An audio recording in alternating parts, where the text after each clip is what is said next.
Hey everyone, welcome back to the Michael Lofton Show here on Reason and Theology. We are going to have three mini debates today between a Zionist Christian and a Palestinian Christian, joined by returning guest André Villeneuve, who is the Zionist Christian, and Daniel Bannoura, who is a Palestinian Christian. I've had both of these gentlemen on the show before, and I'll put links to those videos in the show notes where you could go and check out some other work that they've done here on the channel. But today we're going to focus on three mini debates. The first is going to be, does Romans 9 through 11 teach the Jews are entitled to the land of Israel slash Palestine? The second debate is going to be, did Zionists steal the land of Israel slash Palestine from the Palestinians? And then the third will be, is Israel committing genocide in the Israel-Hamas war? We have about 90 minutes roughly, so each one of those mini debates will be 30 minutes. So we'll have 5-minute opening statements for each debate, 8-minute cross-exam, and then 2-minute closing statements from each debater. And so I'm really excited about this. I think it's going to be really fun. Daniel, I want to start with you. Introduce yourself to the audience. And by the way, welcome back to the show. Thanks, Michael. It's good to be with you. I commend you. I'm grateful for you for platforming Palestinians. This is not common. We are not used to this. Usually people like to talk about us, pontificate theology, and make conclusions and judgments on Palestinians and theology without addressing Palestinians, or at least listening to what Palestinians are saying and have been saying for a very long time. Even when theology is done, that happens at our expense. We become invisible to the Christians in the West, and we just talk about Jewish people or Israelis in Israel, but the Palestinians are either invisible, they don't really count in God's sovereignty or God's plans, or they are an obstacle to God. And this is something you see in many conservative circles, especially among evangelicals and so on, and dispensationalists. So anyway, it's great. I'm grateful to be with you here and also to be in conversation with my brother André as well. I know many of my Catholic friends in Palestine, talked with them about you, and they send their regards as well. So it's good to connect with you here as well, André. So just briefly about myself, I am a Palestinian Christian. I was born in Jerusalem, grew up in Bethlehem. I'm from a small town called Beit Sahur, which is the biblical shepherd's field. I come from a long legacy, generations of Christian Palestinians who have been in the land of Christ for generations. We claim, we cannot prove it, but we claim to be the descendants of the Church of Pentecost, of Acts 2, the faithful believers who witness to Christ and continue to witness to Christ in his land for 2,000 years.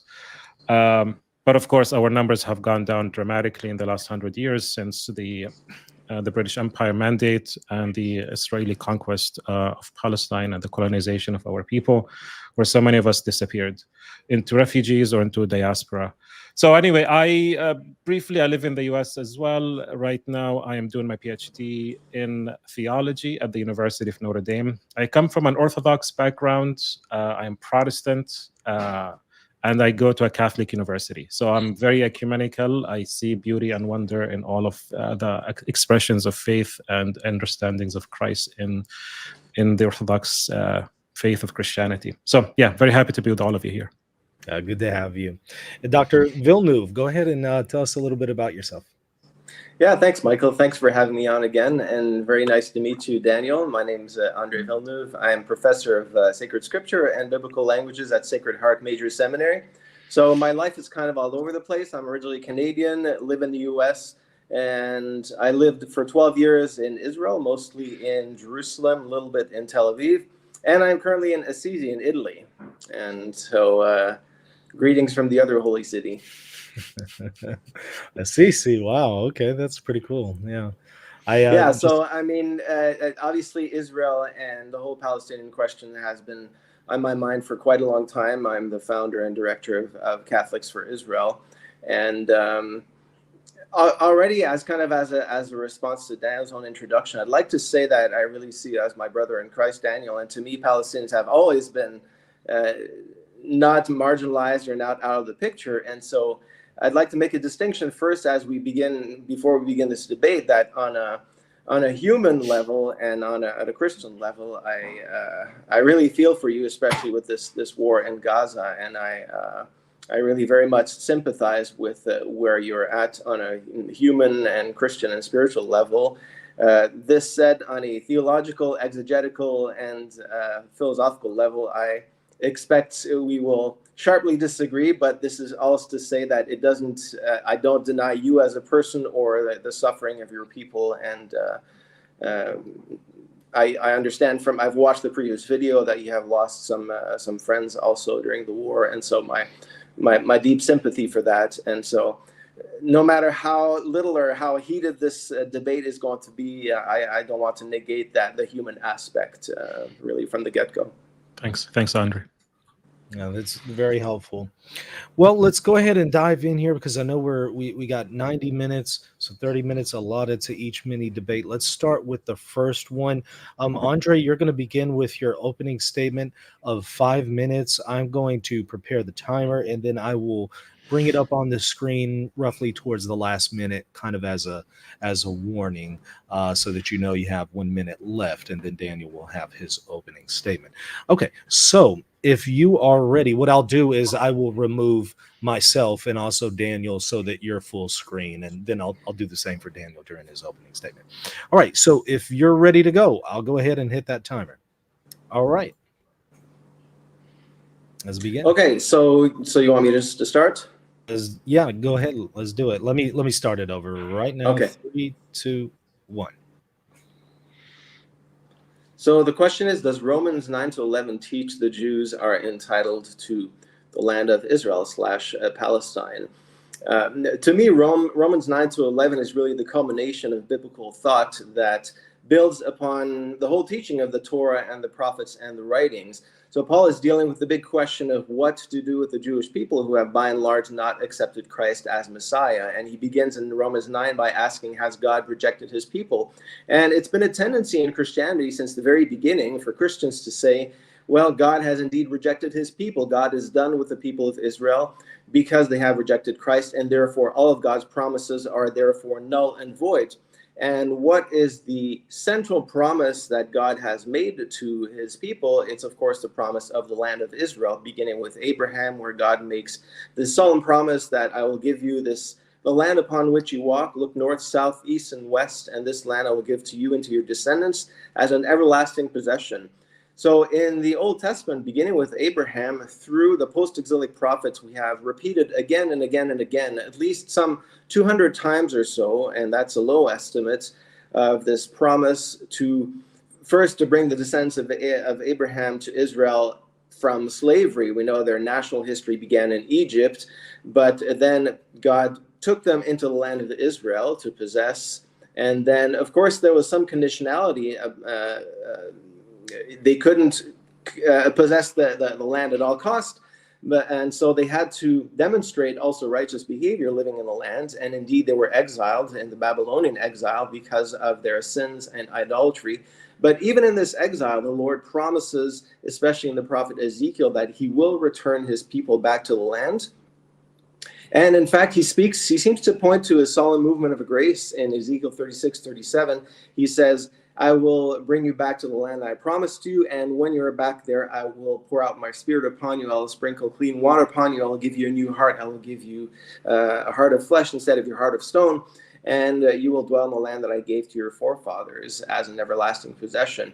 So we see on the one hand, there's a certain conditionality to the possession of the land, but on the other hand, this promise is unconditional. It precedes the law given at Sinai, and it's truly a promise that God made to Abraham for all of his descendants that in some ways does not depend on Israel's faithfulness. So what is at the heart of the promise of Israel? It's really the question of election, which is what Paul debates or discusses in Romans 9-11.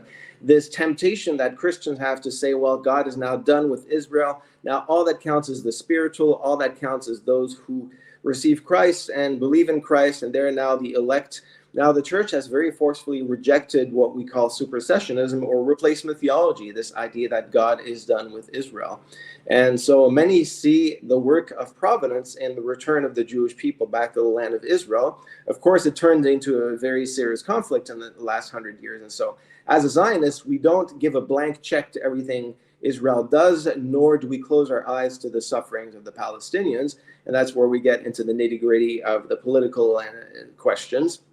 But we are able to see that God is indeed faithful to his word, faithful to his promises. And just as he continually repeats in scripture that the culmination of Romans 9-11 is Paul, who says, as regards the gospel, they are enemies for your sake. But as regards election, they are beloved for the sake of their forefathers. For the gifts and the calling of God are irrevocable. And so what are the gifts and calling of God, if not the calling of God to the people of Israel and the promise that he would plant them in this land as a testimony to all the nations? And truly, the people of Israel dwelling in the land of Israel, it's the only people in the history of humanity that have been exiled, not just for centuries, but for millennia, for a couple of millennia, and have indeed returned to their land. And so despite the messiness of the conflict, and despite the heartbreak and the suffering that has come out of this, we can still see God's faithfulness working through his people. And God willing, hopefully we'll see peace one day, but unfortunately today it seems peace seems hard to reach at this point.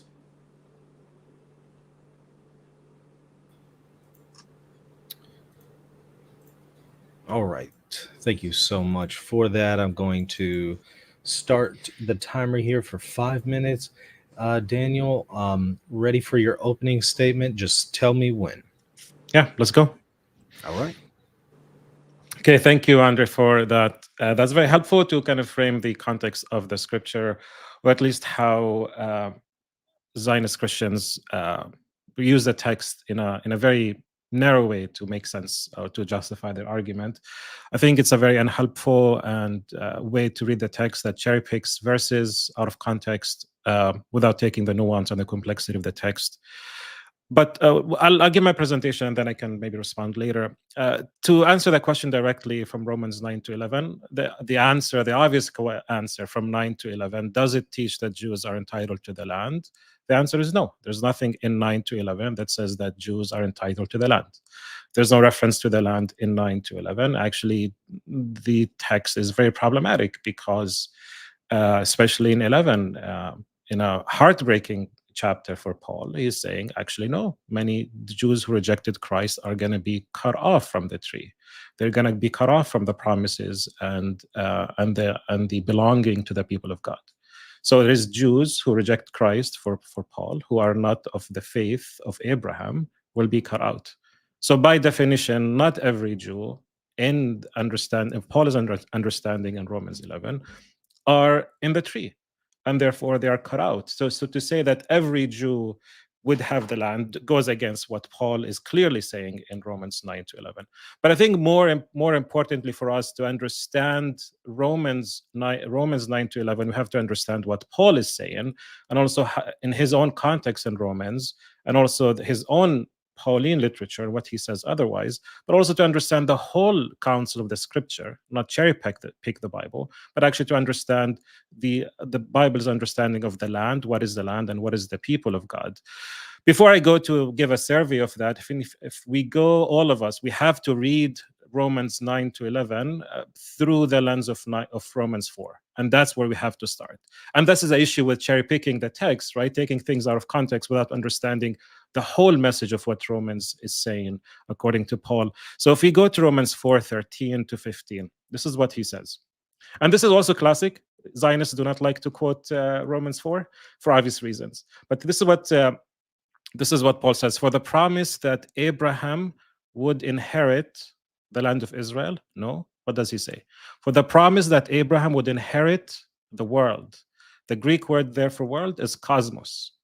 Didn't say, Paul does not share Andre's position here that the land of Israel was given to Abraham or to the Jewish people. He says the promise that Abraham would inherit the cosmos, the whole world, did not come to Abraham or to his descendants through the law, but through the righteousness of faith.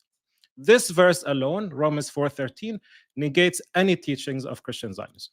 The promise is to the whole land, to the whole world. The cosmos did not come to Abraham because of, and his descendants, i.e. the Israelites, through their circumcision or ethnicity or following the Torah or the Talmud, not through the law. Actually, the law leads into wrath and death, but through the righteousness of faith. For it is that adherents of the law who are to be the heirs. Faith is null and the promise is void. Right? So if Jews would have the promise and inherit the promise because of the law, because of their identity as law-following Jews, faith is null and the promise is void. This is very clear. And this is the problem with cherry picking, because we ignore this stuff, we ignore the context of Paul, and we just pick and choose what we like. And this cosmos that is given to Abraham, if you see the consummation of all of that, this is like point 2 of all of my points here. But I'll finish here then. Revelation 11:15, it says, the kingdom of the cosmos, the world, has become the kingdom of our Lord and his Christ, and he shall reign forever and ever. This is clear in the text from Genesis 28, from the beginning of Genesis until Revelation. The land is actually a universal land that is given to Abraham from the Euphrates to the Niles. To the Nile. This is in Genesis 18, 28 and 22. This is a universal land that is given to those who believe, and we see this in the Hebrew scriptures, that those who believe, Ruth, Rahab, Tamar, and anyone else who believed in God, join the people of God, not because of their ethnicity, not because they are Jewish, not because they're special, but because of God's grace and God's faithfulness to all those who believe, especially through Christ, as we see in the New Testament as well, which I'll cover maybe perhaps in the response to André as well.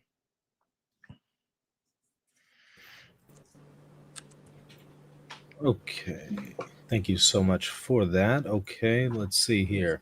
Now we are going to reset the clock here to reflect. Let's see, how do I do this? There it is. I'm going to reset the timer here to reflect 8 minutes. You each are going to get 8 minutes for cross-examination. With this one, Andre, you're going to cross-examine Daniel for 8 minutes, and it is legitimate to, jump in and redirect the conversation as you see fit. And of course, Daniel will have the same opportunity to cross-examine you here in a moment. But let's go ahead and begin with your 8 minutes. I'll bring up on the screen that timer for the last minute of the cross-ex. So just tell me whenever you're ready, and I'll start the timer. I'm ready. Okay. Okay. So, well, Daniel, I'm glad you talked about cherry picking, because it seems to me that's exactly what you're doing. Okay. So before we go back to St. Paul, what do you deny that at the center, let's focus on the Old Testament. Do you deny that at the center of the Old Testament, God's promise of the land of Israel is to the 12 tribes of Israel, who eventually became trimmed down to the Jewish people? No, I don't deny. I'm convinced 10 minutes doesn't make sense to discuss this issue. This was my second point, looking at Romans 4. No, I think from what I can see in the scripture, the promise to Abraham is clearly given to the whole cosmos, from the Euphrates to the Nile. This is a promise that includes Egypt, Syria, Lebanon, Iraq, Jordan, Saudi Arabia. I would love for Zionists to say we take the Bible seriously. I would love for them to say, yes, we believe Jews should take over the Middle East. If you want to be faithful to the text, if you want to take Genesis seriously, then say that. Now, yeah, but Daniel, seriously, I mean, nobody holds this view. No biblical scholar would say. I mean, that's absolutely no Zionist would say that. No Zionist would say that. No biblical scholar would say that the promise of the land just refers to the whole world. When you do Old Testament exegesis, when you read the prophets, when you read Ezekiel, Isaiah, there's this constant idea that the Jews would dwell in the land between the Jordan River and the Mediterranean, right? No, not the river not to the river to the sea. No, that's not what the text is saying. So I mean, the boundaries they vary between the Book of Numbers and Book of Ezekiel, yes, but are you denying but look what that? You did. You modified the text to make it fit into the Israeli narrative. That's important. That's important. Yes, when you said the river to the sea, When you said the river to the sea, you changed Yeah. the fact that the tribes were not from the river to the sea. They actually went beyond what is today called Israel-Palestine to Jordan and Lebanon and Syria. But you want to limit it because of the Zionist agenda here. This is how the text is being abused by Zionists. And this is what's happening right now. But to answer your question, Andre, the promise to Abraham was universal, was from Egypt to Iraq. You have to deal with the No, text. it wasn't. Now, let me finish. Okay. Do you want me to quote the passage, the verse in Genesis? I mean, if you can reach it quickly, sure. Here, Genesis 28. The land on which you will lie, and no, actually, I'm looking for 17. Hold on, let me just find it for you very quickly. I have it here. Genesis 17:8. No, sorry, Genesis 15:18. On that day, the Lord made a covenant with Abraham, saying, "To your offspring, I give this land from the river of Egypt to the great river, the river Euphrates." 15:18. But Zionists do not want to read that. They want to jump to 28 or 27 and skip that. The first promise that was given to Abraham was a universal one. That to Abraham, the world of Abraham, that was the whole world.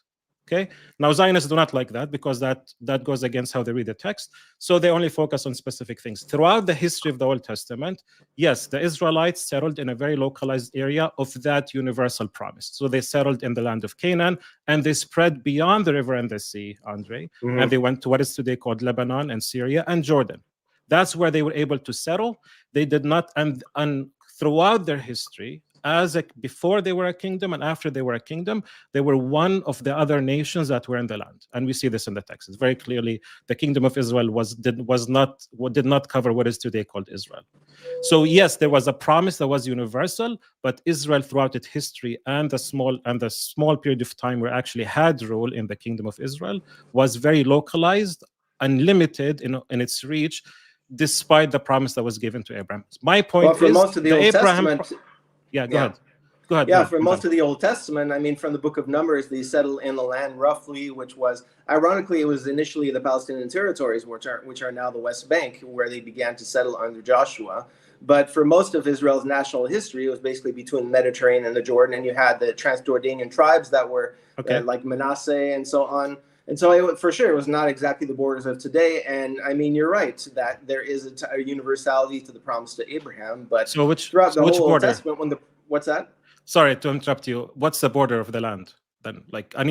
Since you believe the land is given to them, what is that border? What does it look like? If you want to follow the Bible. That's entirely debatable. I mean, today the Jordan River is pretty much settled because we don't ignore entirely international law and international borders. So obviously Jordan is on the other side of the Jordan. But no Zionist really, I mean, few Zionists, I think, read this in an absolutely fundamentalist way, that there's an acknowledgement of international law and also neighbors and things like that. So I think it's a bit nitpicky to talk about specific borders. The point I was trying to make is that throughout the entire Old Testament, there's absolutely no question that the land of Israel is the central guarantee of God's faithfulness to his people. Would you not agree to that? No, that's obvious there. I mean, there's the whole, you see the exilic material. Yeah, the land where they settled the return to the land was seen as part of God's faithfulness for sure. But that doesn't make that specific geography as exclusive and as only given to them up and against everyone else. Yeah, okay. So when you come to the New Testament, reading the Gospels and St. Paul, what is your basic assumption? If there's a certain silence, because you said, okay, Romans 9-11 does not talk about the land. What is your major assumption here? Is it silence on the part of the New Testament assumes abolition of whatever was promised in the Old Testament, or is silence presupposes continuity? Yeah, there's no silence. The New Testament is full of references to the land. It's just that people do not want to see that. And how does the New Testament call the land? It's called the kingdom of God.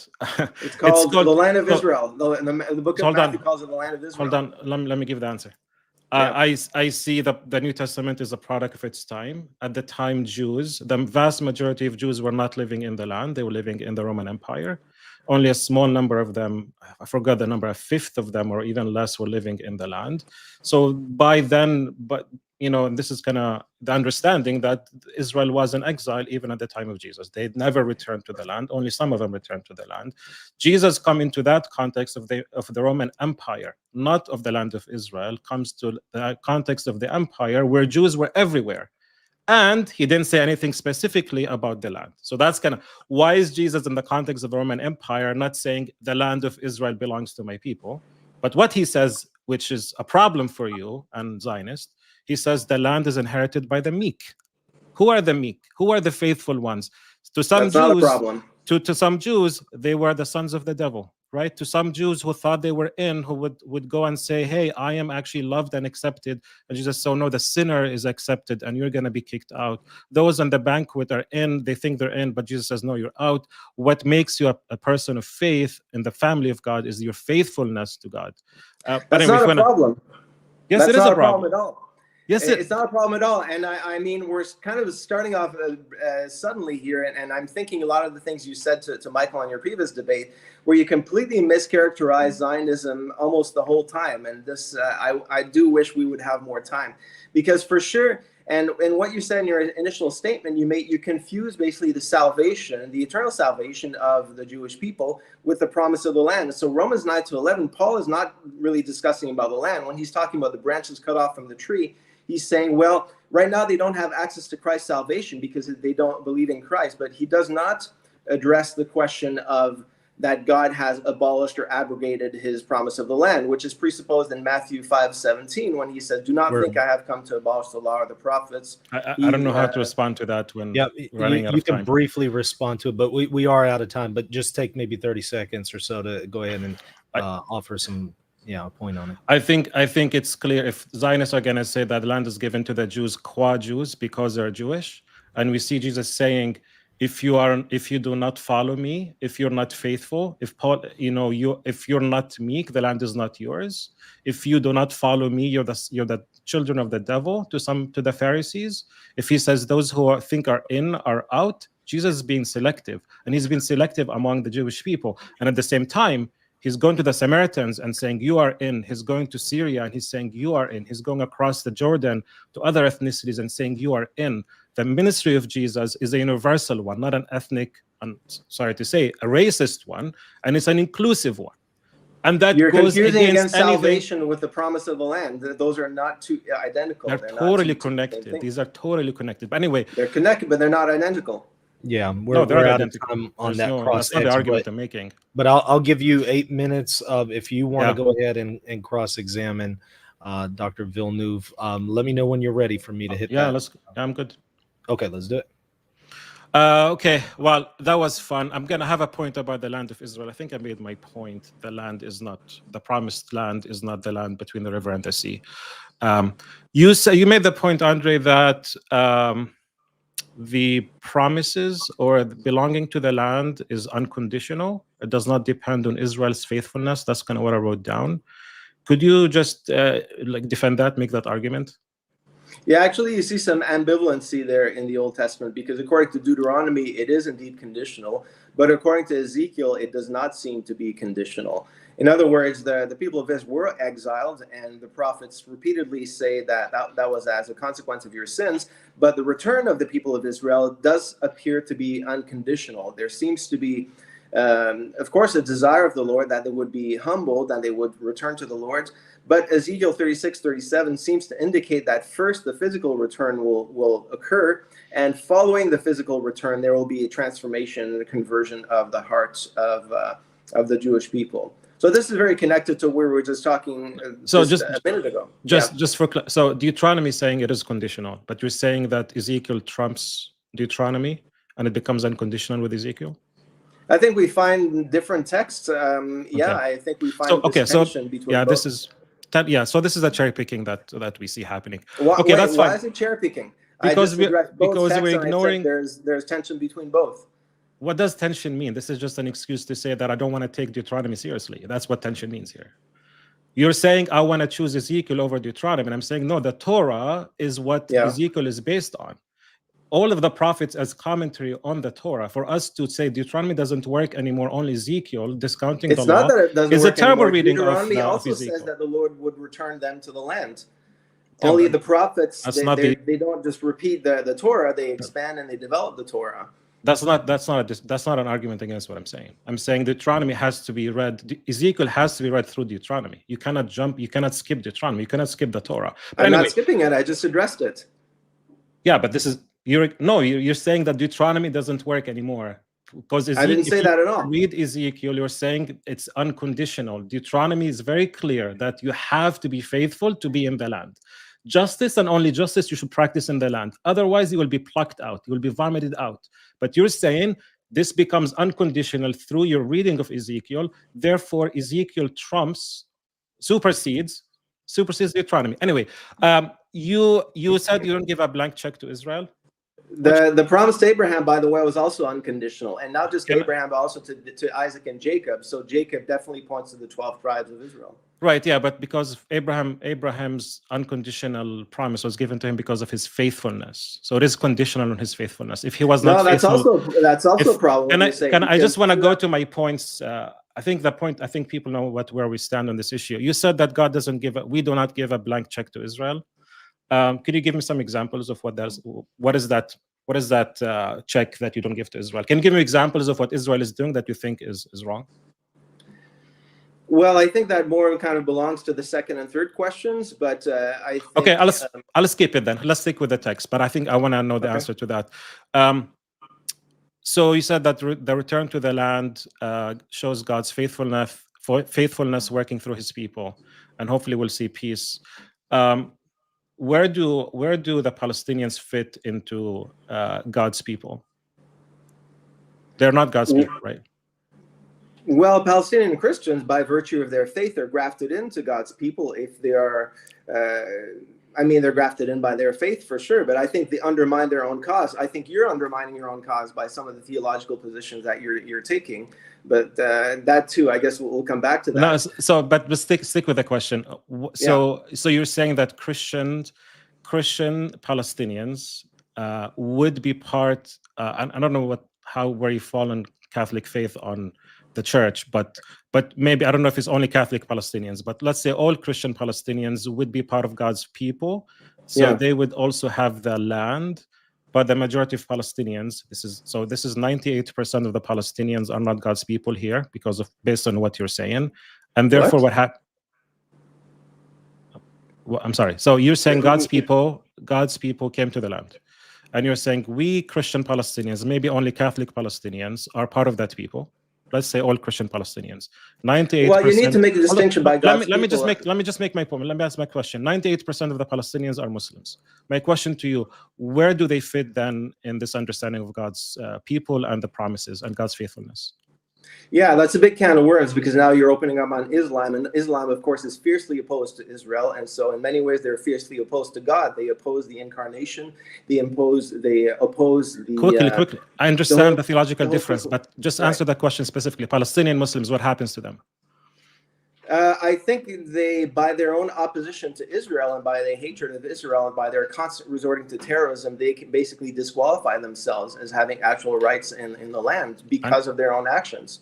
André just made a very Islamophobic response by generalizing all Muslims. But you're saying so it's not all Muslims, but it's definitely the Islamic theology. No, but you theology. That's certain interpretation of Islam. But you're saying because of the crimes of some, all are guilty. And what happens to them? I just want to know what happens to the 90% of the Palestinians according to your understanding of God's faithfulness.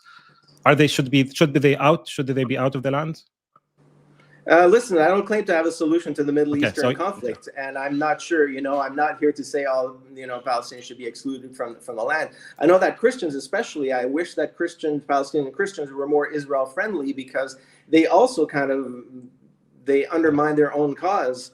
I think we undermined colonial theology that takes a pass on the ethnic cleansing and the that's your view that Zionism Palestine. No, but that's what happened to me. But that's what happened to my people. Palestinian Christians got ethnically cleansed from the north. Zionism is not colonialism. It's not the same thing. I know No, you don't have to argue that. I'm saying the Palestinian Christians do not accept Israel because of the suffering that Israel caused on them. To say that we undermine ourselves by rejecting it was self-imposed by opposing our oppression. Resorting to violence and terrorism. It's insane. It's insane to think you suffer, but you have to accept your new lords. This is insane. But at the same time, this is what happens. Like this is you. It's a kind of worm. You cannot answer it. This is the problem. You're supposed to be cross-examining me, but you're doing most of the talking. I mean, I can't. Well, here, let me give you the last question.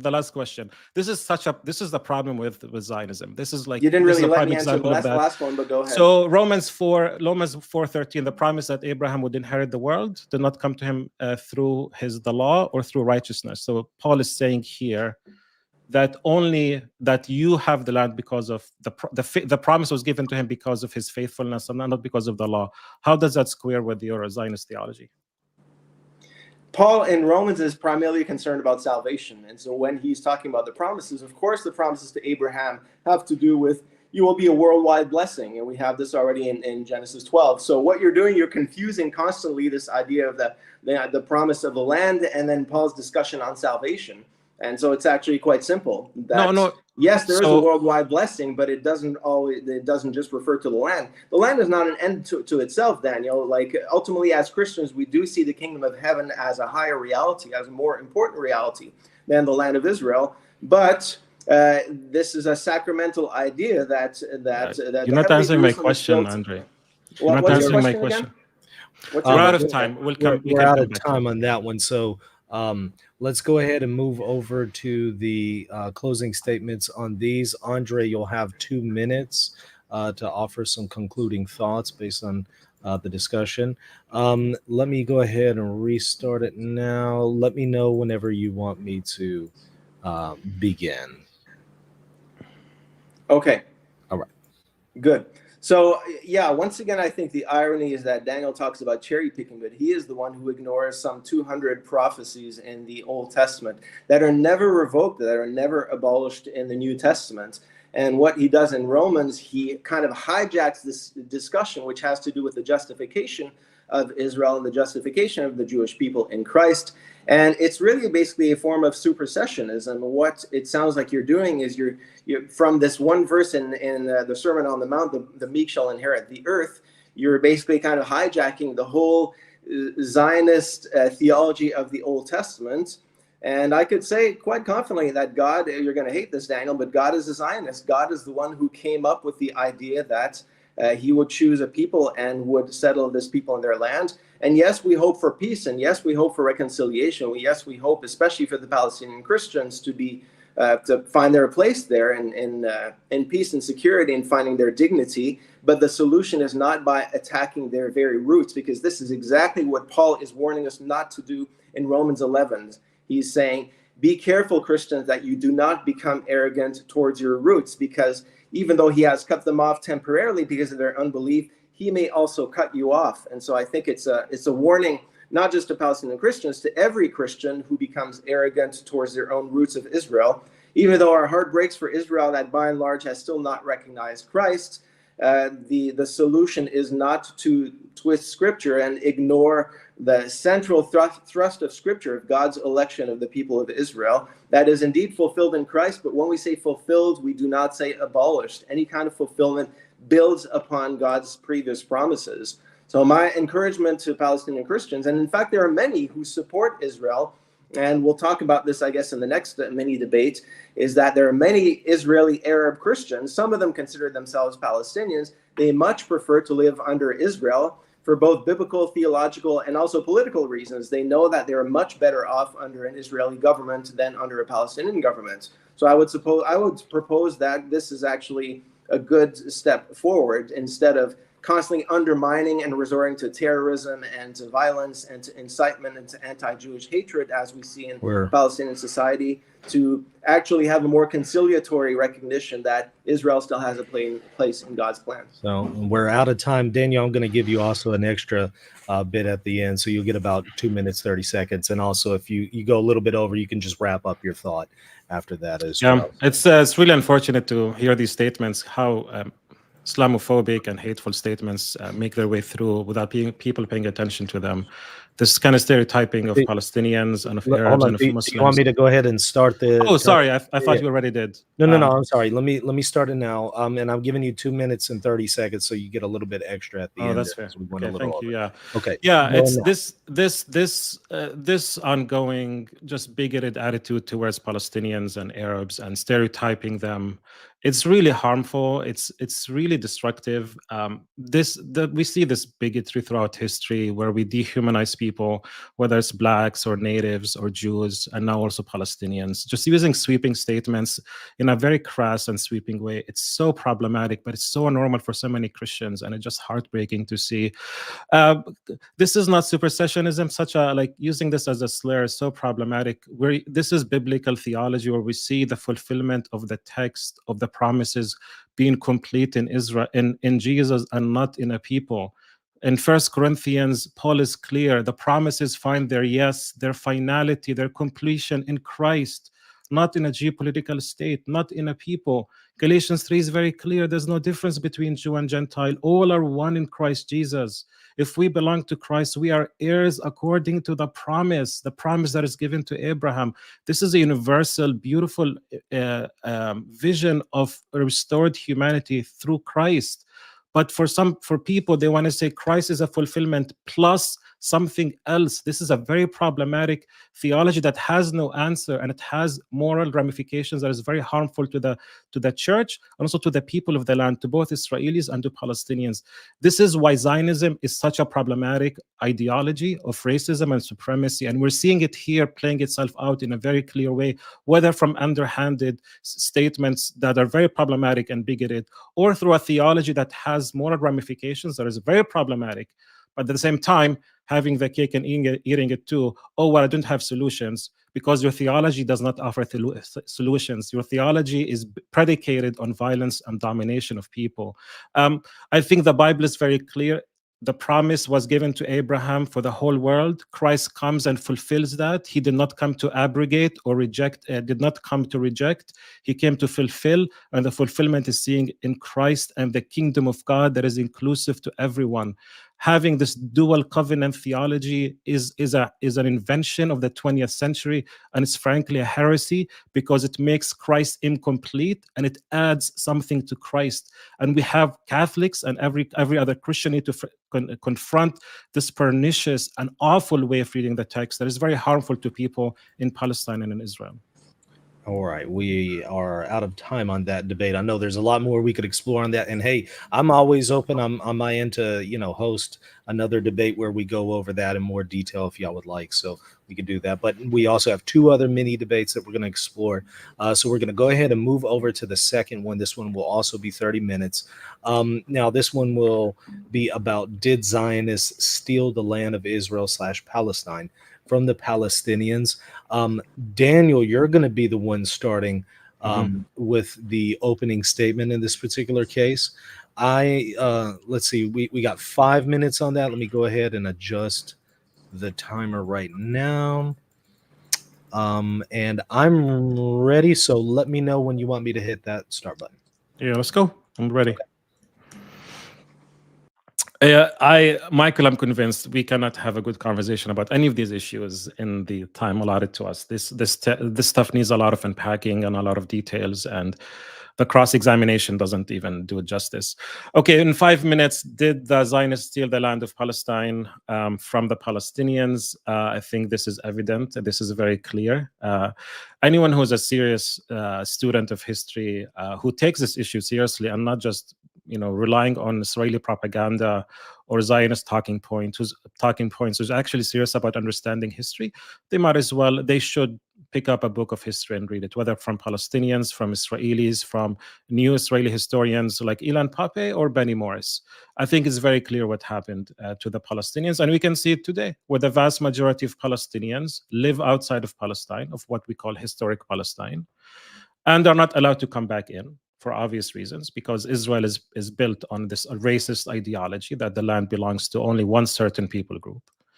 And this is also evident from what happened throughout history. From the beginning of Zionism, or Christian Zionism, in the 19th century, was built on the legend, on the myth, on the racist idea that this is a land without a people, for a people without a land. This is a land without a people, even though Palestinians, Christians, Muslims, and Jews were living in the land, but they were not a people. They're not fully human. They don't deserve any rights. And they eventually helped Jewish Zionists to fulfill their desires. with the Juden, we have the Herzl and the First Zionist Congress, and the idea of the Judenstadt come about, and eventually deciding on Palestine as a land. Then the Zionist lobbying with the British Empire to take over the land. The Balfour Declaration came out to say we look favorably to establish a Jewish homeland without consulting the wishes of the Palestinians. This was said somewhere different, but by Balfour himself did not want to consult the Palestinians, and eventually Zionists moved into the land, up and against what the vast majority of Jews believed in. A diasporic people within a diasporic religion refused to follow Zionism, which was seen as an affront to Judaism, whether biblical Judaism or Talmudic Judaism as it was practiced at the time. Eventually, the Zionists made it very clear to us, and this is like, it's insane for us. It's insane to reject the Zionist project in Palestine that was predicated on ethnic cleansing. For example, we can read the writings of the early Zionists. For example, I can just quote here Ze'ev Jabotinsky, one of the forefathers of Zionism, in his important essay that everyone needs to read, The Iron Wall. He makes it very clear that our project is that the colonization of the land, and we're going to face resistance from the indigenous population, just like the Native Americans pose resistance to the Pilgrims. It was seen as a project of colonization that was aided and abetted by the British Empire. So fundamentally, Zionism, from moving away from the pure understanding of Zionism as return and as being home, fundamentally, the only practical way that it worked itself out was through colonization and imperialism. And then how do you establish a Jewish homeland in Palestine? Well, you need to have that Jewish majority. So how do you establish that? And we see what happened in 1947, 48, and 49. Plan Dalit happened. People need to look up Plan Dalit. And basically the consecrated efforts by the Zionist militias, the terrorist militias of the 40s, to ethnically cleanse the land of the Palestinians. And I can quote here Benny Morris and his research on this issue, not in case André wants to focus on Ilan Pappé, but it's very evident that what the Zionists were doing was ethnically cleansing the Palestinians, and eventually, per Benny Morris, the vast majority of the Palestinians were kicked out of the land. This is what Ilan Pappé calls the ethnic cleansing of Palestine. This is a classic case of might makes right. It was given to us by the British Empire, but wait, God gave it to us, so might as well use God and weaponize the Bible to justify the oppression and ethnic cleansing and the harm that was caused to the Christian and Muslim populations, where at least 200 villages were ethnically cleansed, including Christian villages in Kufr Bir'im and Ikrit and others in Tantura and Kufr Yasin and so on and so forth, where the Palestinians were massacred, ethnically cleansed, causing a hysteria, and so on, eventually to lead the Palestinians to leave the land, just like Ukrainians and Syrians left the land because of the war. But then eventually the Zionist project shows its ugly face and took over the land and kept the Palestinians stateless, as is the case right now, where the majority of them are outside, and those who are inside are living under a brutal apartheid system of racism and oppression. All right, we are out of time there. Okay, so I'm going to restart the timer. 5 minutes, Andre, for you. Whenever you're ready, just let me know and I'll hit that button. Okay, I'm ready. All right. All right. Well, thank you for this fine mischaracterization of the history of Zionism. I find it amazing how the Palestinian narrative is entirely based on victimhood. And in this whole expose, you completely failed to mention even one instance of Palestinian violence, of resorting to Palestinian terrorism, of all the rejections of statehood that were offered to the Palestinians. And when I say Palestinians, I'm already making a concession, because of course the Palestinians did not exist until the 1960s. Now I should rephrase that. Of course, the people existed, but the term, the Palestinian National Movement, as you know, Daniel, did not exist until the PLO and Yasser Arafat. And in fact, if you look at the Jerusalem Post, used to be called the Palestine Post. And so Palestinians included both Jews and Arabs in the very beginning. So did Zionists steal the land of Palestine from the Palestinians? Strictly speaking, no, of course. It was the Ottoman Empire that was then given to the Brits, the British Mandate. And so it's absurd. How could they steal the land from a national entity that did not exist? Now, of course, what the people who call themselves Palestinians today, including Daniel, did they suffer loss? Of course. Were there many killed? Of course. No Jew, no Zionist denies these things. No Zionist denies the tragedy of the various wars that occurred in the land. But why is this a complete mischaracterization? Because yes, there were some Zionists who were a little more militant, and many Zionists back then, 100 years ago, just as well as today, are much more leftist and much more disposed to live in peace with their Arab neighbors. You're very good at bringing out these cliche words like colonialist and racist and oppression and all these key words of the Palestinian narrative. But if the Zionist project is so colonialist and so racist, how do you explain over 1 million Arabs living right there in Israel and at all levels of society? You have them in police forces, in the army, you have them in the Knesset, you have them on the highest courts of the land.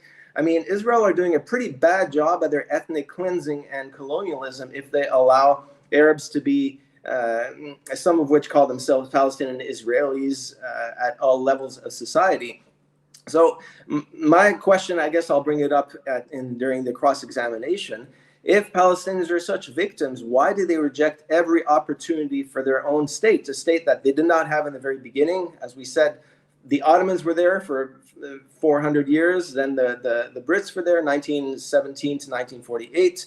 The Peel Plan that divided the land into a Jewish state, a Palestinian state. The Palestinians back then, once again, not called the Palestinians, but the Arabs rejected the plan. 1947 UN partition plan was also accepted by the Jews, rejected by the Arabs. The Oslo agreements was a path to peace until a bloody and devastating terror campaign orchestrated by the beginnings of Hamas back then, but also the PLO, with some support from Palestinian Christians, tragically. Many Palestinian Christians were sober enough and rejected, of course, harshly condemned the PLO acts of terror, some of which I personally talked to, who said, we hope that Netanyahu crushes them. That was Netanyahu's first term at in the late 90s and under Ehud Barak as well. Under Ehud Barak, who offered them also most of the West Bank, they rejected that again. Under Ehud Olmert in 2008, they also rejected a peace initiative. So it's extraordinary that in Daniel, you've clearly read some, and you've read some historians, but how you managed to pass in silence completely this long history of Palestinian terrorism, or that began with Arab terrorism, which did not, by the way, begin with the occupation. What do you say about the massacre of the Jews in Hebron in 1929, the various Arab riots in the 1930s before there was any kind of occupation? Moreover, why did you not complain about the Jordanian or Egyptian occupation between 1948 and 1967? So why all of a sudden you have this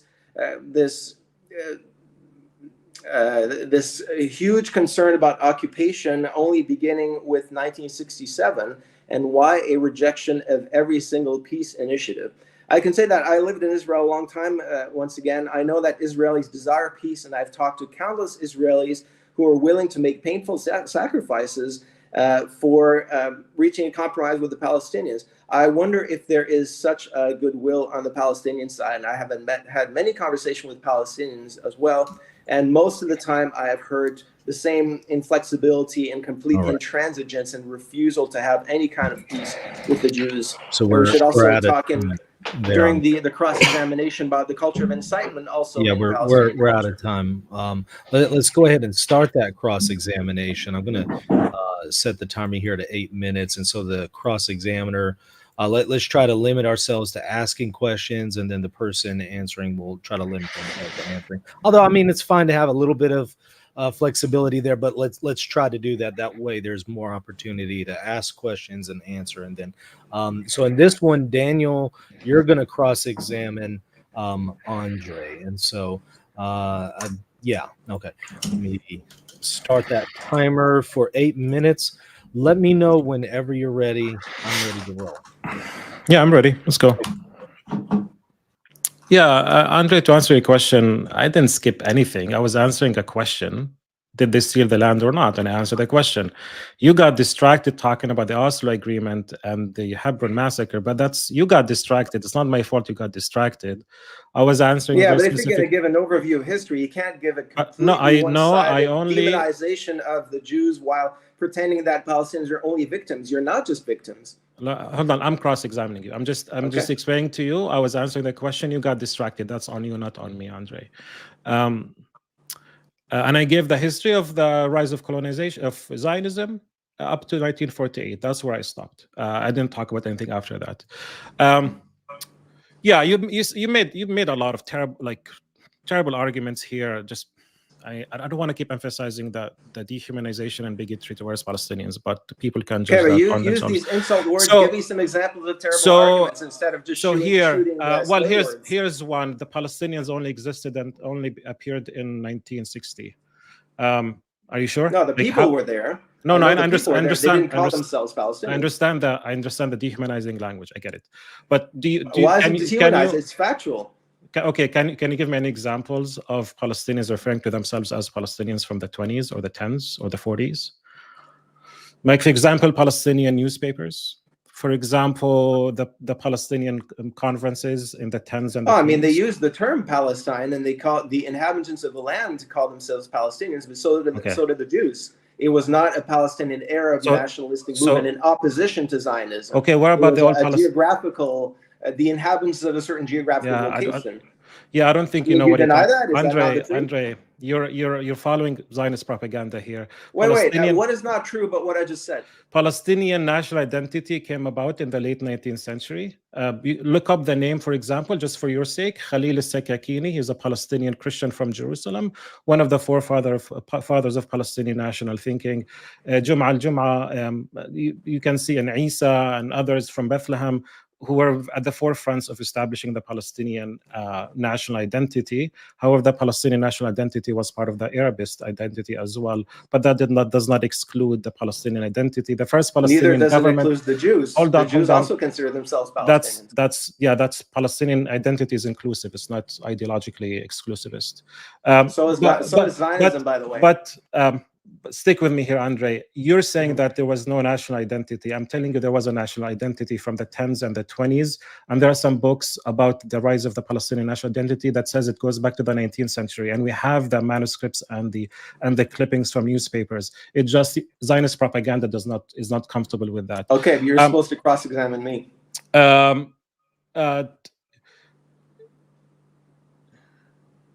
The thing is, you didn't make any arguments about stealing the land. The other argument you made was they did not steal the land from the Palestinians because it was owned by the British, right? Is that the argument? There was the Ottomans and then the British, and then partly, but they also purchased the land. Many Arabs sold the land to Jews. Stay with me. So the land was not Palestinian; it was owned by the British Empire. Right? I mean, there was privately owned land by Arabs and privately owned land by the Jews, but in terms of a national state, of course, it was under the British mandate. So when the Palestinians are pushed out of their land, their farmland, where they lived as peasants for hundreds of years, cultivating the land, taking care of it, that land doesn't belong to them if it's not registered. Well, it's a tragedy, of course, but it would have helped had not 5 or 7 Arab armies declared war on the nation Jewish state. Andrew, stick with the question, man. Stick with. I am. Forget the talking points. This is a land let me answer. You're cross-examining me. Let me answer. Okay, but stick with the question. Yes, there was displacement of populations, and because the 7 Arab armies declared war or just attacked the nation land of Israel by rejecting the UN partition plan. Yes, there were many Palestinians who lost their homes because that's what happened in the war, just like 800,000 Jews also were kicked out of Arab nations. I get it. They were integrated into Israel. I get that. You're not answering my question. You're asking Palestinians, listen, a Palestinian family in Ikrit. Do you know Ikrit? Have you heard of Ikrit? No. If you don't know about Ikrit. Okay. Well, that's a Christian village. Forget Christians. I don't want to focus even on Christians here. The Christians, the Palestinians in Tiberias and Safad in the north. They lived there in the land, and that was their land. And then they were forced out by the Haganah. Yeah. Is that land stolen, taken by the Jewish terrorist militias or not? I love your choice of language. No, it's not. You said terrorism. I'm using the same language that you use against Palestinians. When did this happen? Yeah. What year? And 47 and 48, before May happened, before May 14th happened. Okay, but there was still active Deir hostilities going on. Yassin is a very powerful example. Deir Yassin was not in the borders of the partition plan, was outside of what was partitioned. Deir Yassin was a village by Jerusalem that was ethnically cleansed. Was that land that was not part of the partition, outside of the partition plan, was that stolen from the Palestinians? If the accounts are correct, then any massacre of civilians is horrible, of course, and I would join you in condemning whatever Jewish forces. Was it stolen from the Palestinians? Once again, you're in a situation of war. And I understand the argument. Was it stolen or not? I just want to, can you just give me an answer? I would not use that language. No. So they were massacred, pushed out, and the land was taken by the militias. Eventually became the IDF. Well, it's once again, it's a war, and so this happened. I understand. What about the Jews in Gush Etzion? Was that land stolen? I understand the justification for violence and war makes right. I understand might makes right. It doesn't make it right, but that's what happens in war. So the land, the Palestinians, Deir Yassin, Palestinians were pushed out. That land that they cultivated for hundreds of years is taken from them. Is this land stolen or not? I said once again that in a situation of war, I would not use that choice of words. I would say Deir Yassin is a tragedy, just as the massacre of Gush Etzion was a tragedy when they were massacred by Arabs Palestinians, if you like.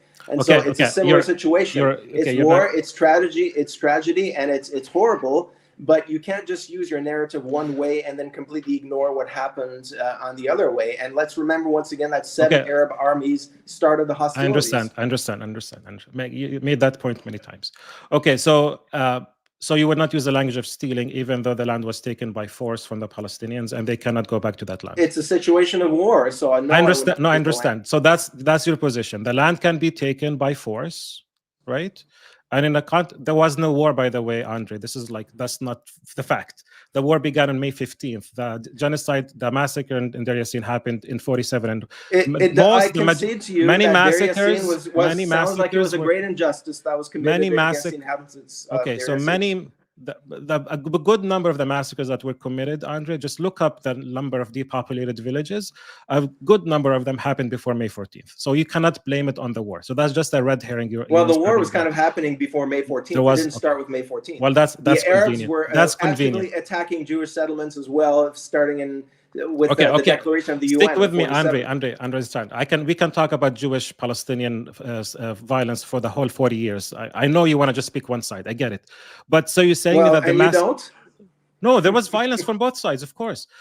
No, but you're the one who's picking one Zionist side. So just to ask the question here, the last question. So the massacres committed against the Palestinians, the removal from their homes, planned Dalit. That is for you is acceptable because it happened before war and during war, right? Like that's okay. At the end of the day, for Andre, it's unfortunate, but it is what it is. All right, is that fair? And you can answer. What I'll do is I'm also going to add an extra minute on the other end since we're going a little bit over. But go ahead and answer that. We'll wrap it up. Yeah, I mean, basically, I say it's tragic and it's horrible, and I wish it wouldn't happen, but I do see Israel as in a defensive war in 1947-48. In fact, pretty much every single war, it was Israel who were attacked initially from outside Arab armies, and then during the Intifadas, the Palestinians also resorted to violence and terrorism.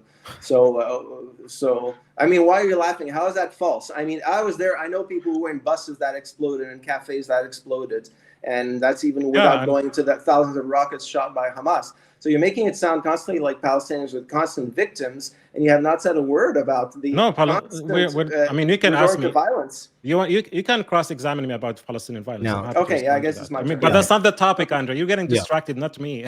Okay, now I'm going to go ahead and set the timer to 9 minutes just because we had a little bit over on this one, so we're going to make it even on this round. Okay, so in this one, Andre, you're going to cross-examine Daniel, and I will start that timer whenever you're ready. You just let me know. Mm-hmm. Well, okay, so we might as well just continue from where we're at. I mean, why? Might as well. Why do you not say a word to? It seems to you that these constant acts of belligerency, of hostility on the part, first, let's say, up until the Intifadas, basically, they were mostly external from on the part of Syria, Egypt, Lebanon. Which Intifada? I mean, both. I mean, started the first one in the 80s, and then, but what I'm trying to say is that in your whole narrative, you seem to ignore completely the long history of Palestinians resorting to violence, either foreign countries like the Arab countries launching war against Israel, or the Palestinians launching these murderous suicide attacks, and the unbelievable culture of incitement that you find in Palestinian media, culture, government, organization. So what is your perspective on that? I wish I can, I need to cross-examine you for what you just said, but I need to answer your question. So do you think that the premises are false, or do you not? Yeah, this culture of violence, again, this is the dehumanizing language and stereotyping all Palestinians. If you want to talk about culture of violence and hatred, if you want to talk about culture of violence and hatred, I can give you a million examples from Israel. But can you ask the question so I can answer it? What is the because you asked like two questions in one. What's the question? Well, I've been in Palestinian cities. I've seen the posters of the Shaheeds who are just glorified as great heroes. I've seen the clips on TV where they indoctrinating children to hate Jews and practicing stabbing Jews. You know what I've never seen in Israel? Any kind of thing like that in Israeli schools where they try to teach children coexistence. Yeah, they do. Yeah, they do all the time. You just don't see it. What's the question, Andre? Like, so I can answer your question. I know you're. I mean, what's your perspective on that? Do you deny that there's a culture of incitement and violence and anti-Jewish hatred in Palestinian society? No, of course not. No, you don't deny. I mean, no. Why? That's a fact, Andre. Like, what do you mean? Palestinians, let me answer. But at the same time, you portray the Palestinians as the constant victims. So what is your take on that? But you can be both. It's because you're a victim, you resort to violence. Violence is a last resort for oppressed, desperate people. But they resort to violence before they were victims. Since the 1920s. No, they weren't. They were always victims of the empire. But you can. I mean, it's like denying Palestinian violence. Listen, so the audience could understand. As a Palestinian Christian, I reject. Like, I don't want to I don't justify violence. I think violence is antithetical to the gospel. It's antithetical to the image of God and likeness. I think all of it is abhorrent. I'm actually almost a pacifist in how I think about violence. So there's nothing that I'm saying here is going to justify anything that has been done by Palestinians. At the same time, if you understand the power dynamics, the political reality of oppression, of domination, violence makes sense, right? Whether it's what Hamas did, not justifiable in October 7th, or starting from the beginning of the Palestinian militias in the Arab revolt in the 30s. Like, this is expected from a people who feel disempowered and dispossessed. Palestinians, just like Israelis, just like Americans, have a right to self-defense. If you are a conservative American Christian, many Palestinians feel that they have the right to bear arms to fight against the tyranny of the government. Call them Second Amendment Palestinians. Except they keep attacking civilians and children. And let me stop with the stereotyping, Andre. It's super unhelpful. It's not stereotyping. I was there during the Second Intifada. It's super unhelpful, man. Many Palestinians believe that violence is a legitimate response to an oppressive and violent system of occupation, of an occupation that has been killing Palestinians nonstop every year. Before October 7th happened, 300 Palestinians were killed already. 2023 was going to be the most violent, deadly year for the Palestinians before October 7th, including 60 children. But no one talks about the Palestinians. No one talks about the terrorism and the violence. Of course they talk about them. Andrew, let me finish. There's a system of violence that is inflicted on the Palestinians on a systematic basis, not because of Hamas, not because of the Second Intifada. It's happening in 2023 that no one is paying attention to. Palestinian violence is akin to the violence by the ANC, by the what we see in the Troubles with Ireland, the violence by slaves. Think of the Nat Turner revolt against slavers, killing 50 men and women and children, a Christian black slave. So violence in the context of oppression makes a lot of sense. It's awful, it's horrible, but I understand why people resort to violence, just like I understand why Black South Africans did, why slaves and abolitionists did, why Algerians did, why the French in the Civil War did, why Indians did as well. The context of oppression makes sense of violence. When there's a system of oppression and violence against the Palestinians say, well, this is a common phrase in Arabic, what is taken by force can be regained by force. Many Palestinians believe that. So violence is justified for many Palestinians. Do you condemn it unequivocally, especially the attacks against civilians? Oh, that's a nice question. By condemn what are you asking You about? condemn all specifically? the Palestinian culture of incitement and hatred, and Stop it with the especially. man. Come on, Andre. Come on. You need to Why be better I'm than asking you a this. question. This is like saying blacks culturally are violent. This is the same racist language. By culture, Why is what it do you mean racist? culture? Because you're Because stereotyping it's well people to be known, and culturally violent. This is what racists say about black people. Andre, be careful, man. Be careful. You're slipping into this so often. You're a Christian here.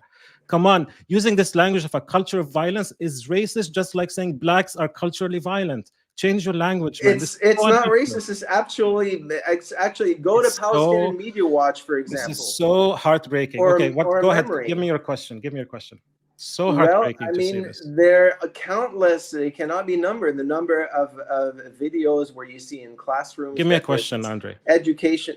My question I've already asked you. Do you condemn unequivocally the... I condemn is if you're asking about the targeting of civilians, I think any act that is against civilians is awful, is rejected. Of course, it's I condemn it, but also I condemn any violence committed by every person. I think if you ask me to condemn that, Andre, do you condemn the system of apartheid and the ethnic cleansing of the Palestinians and the massacres in 47 and 48? You're not going to condemn it, but I condemn it because I'm consistent with my ethic, because I don't dehumanize Jews like you are. But Palestinian militia behavior that is targeting civilians is abhorrent. But also Andre, just a point to finish.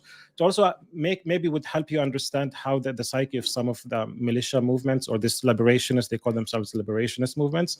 For them, every Israeli citizen for them is militant, because every Israeli citizen joins the military.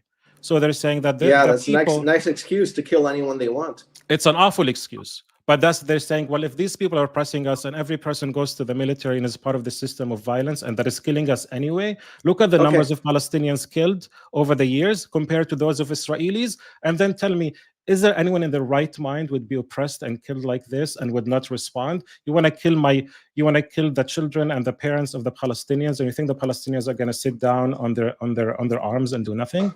That doesn't make any sense. Just like Israelis felt the need to revenge and attack Hamas on October 7th, Palestinians have 76 of justification to justify attacking Israelis. Okay, you mentioned apartheid and ethnic cleansing, also buzzwords that are really quite unfair. My next question is this: if Israel engages in apartheid and ethnic cleansing, why are they so bad at it? Why are there over a million Arabs? Why there are over 1 million Arabs in Israel who live quite well, and they quite a bit prefer to live under Israeli sovereignty than under the Palestinians? Good question. I mean, think well before you use these terms, because I mean they're not very serious. Okay. Michael, give me an extra minute here, if you don't mind. Andre, have you read the reports by B'Tselem and Haaretz and Human Rights Watch and Amnesty International? Out of curiosity, specifically, but I know of their work and I know of their positions. What is the argument they're using? For what? For apartheid. How are they justifying apartheid? Yeah, you tell me. Okay, so Andre, instead of using that tired talking point from Zionists, maybe you should spend some time reading the legal arguments for apartheid. Amnesty International, Human Rights Watch, Palestinian organizations, and also an Israeli human rights organization like B'Tselem. It's a very compelling evidence for apartheid. When we're not saying it's identical to South Africa, we're saying there's a system, there's a regime of domination and supremacy between the river and the sea. Your question was about Palestinian citizens of Israel. There are 66 laws, Andre, in Israel that only apply to Jews. If you meet with any Palestinian citizen of Israel and you ask them about discrimination, they would tell you, yes, I love that Israel likes to tokenize that one supreme justice, that they have some parties that no one works with in the Knesset. I get it, but that's how you give this illusion of democracy, while there are systemic discrimination against Palestinian citizens of Israel. If you know about I'm sure you know about the nation-state law, Andre. So this is by law that self-determination is only given to the Jewish people. The state of Israel defines itself as a Jewish state, and by definition, it's a racist apartheid state. And we see how that works it out in the West Bank, in Gaza, in Jerusalem, and inside of Israel proper. Now There's great tension between Israel being both a Jewish and democratic state, and I don't deny that it causes a lot of difficulties. I lived in Israel as a non-Jew, so I know that it's complicated. But It's to not, call it it's an not. apartheid state is It's not complicated. ridiculous. It's discrimination. It It's actually supremacy. is. It's actually super easy, Andre. I know you want to complicate it because you're a Zionist. It's a system of discrimination. By definition, this is what that is. Now supremacy. This is supremacy. Now we're out of time on that round, but we do have two 2-minute closing statements that I want to allot to each of you. Beginning with you, Daniel, whenever you're ready with that closing statement, let me know. Yeah, I mean, we saw the arguments. I think I gave some responses to them. Hopefully the audience would appreciate or at least see where I'm coming from. I think it's kind of silly to say that the victim cannot be a victimizer. I think this is what happened to the Israelis. They were victimized in Europe and they became victimizers. Palestinians were oppressed have been oppressed. They can resort to violence as a means to self-defense, even though some of that action is unacceptable and goes against international law. The vast majority of Palestinian resistance is nonviolent and is creative. People who are interested in this, they can read up on it. When it comes to the main question about which was we were distracted about stealing the land of the Palestinians, just pick up any book of history, read Rashid Khalidi, read Ilan Pape, read Benny Morris, and then we can come and talk about it. This is not an issue of opinion. This is an issue of fact, of historical fact, and also of reality. And this is at the end of the day, the Zionist talking point that wants to justify the dispossession of the Palestinians is an immoral position. You want to say that the suffering of the Palestinians who lost their land, who now become stateless in refugee camps, I know what you're going to say now about refugee camps, is a crime. And if we are decent people, if you're humane, if we are Christians, if we follow the gospel, if we follow Matthew 5:6-7, we can say this is, despite the military justifications, the political justifications, our faith, for goodness sake, our faith should compel us to pursue justice and only justice. The commandment is given to us that we need to do justice and love mercy. The Zionist position is fundamentally antithetical to the gospel. It is anti-justice and anti-mercy. It would come up with any excuse to dehumanize, to blame the victim, and to justify and explain a system of supremacy and racism and apartheid that exists in Palestine and Israel today. All right. Thank you for the closing statement. Now, Andre, you have 2 minutes. Whenever you're ready to start, let me know. Okay. Well, I would say amen to the call for justice, but justice also involves telling the truth, and the constant mischaracterization and, if not demonization, of Zionism is not the path forward to justice, nor is it to kind of find excuses for Palestinian terrorism. You say that you don't support it, but at the same time you keep kind of explaining it away.